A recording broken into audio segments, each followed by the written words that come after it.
আল্লাহ রাসূল সাল্লাল্লাহু আলাইহি ওয়াসাল্লামের একজন সাহাবী সহিহ মুসলিমে এসেছে, সাহাবীর নাম হচ্ছে রাবিআ। কি নাম? ওনার নাম হচ্ছে রাবিআ ইবনু কাব আল আসলামি রাদিয়াল্লাহু তাআলা আনহু।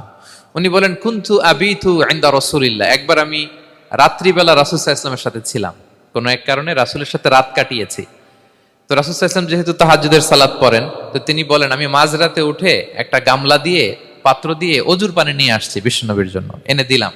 বিশ্বনবী এত খুশি হলেন, আমাকে বললেন, সাল, হে কাব, তোমার কি লাগবে চাও। উনি বললেন, আসআলুকা মুরাফাকাতাকা ফিল জান্নাহ। উনি বললেন, ইয়া রাসূলুল্লাহ, আপনি যদি কিছু চাইতেই বলেন তাহলে আমি জান্নাতে আপনার সাথে থাকতে চাই।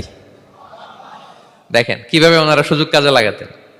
অজুর পানি নিয়ে আসছে, বিষ্ণুবী খুশি হয়ে গেলেন, বলেন, তুমি কি চাও? বলে, আসআলুকা মুরাফাকাতাকা ফিল জান্নাহ। বড়টাই চাইছে, ছোটখাটো জিনিস চাই নাই। নবী, হে, আমি জান্নাতে আপনার সাথী হতে চাই। বিষ্ণু বললেন, আওয়া গায়রা যালিক, আর কিছু চাও, অন্য কিছু লাগবে? বলতেছে, না, উরিদু যাক, শুধু এইটাই চাই।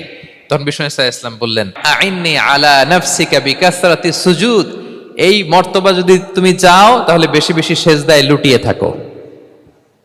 আলাইকা বিকাসরাতি সুজুদ, বেশি বেশি সেজদা দিও। যদি সেজদায় পড়ে থাকতে পারো তাহলে জান্নাতে আমার সাথী হতে পারবা। আল্লাহ।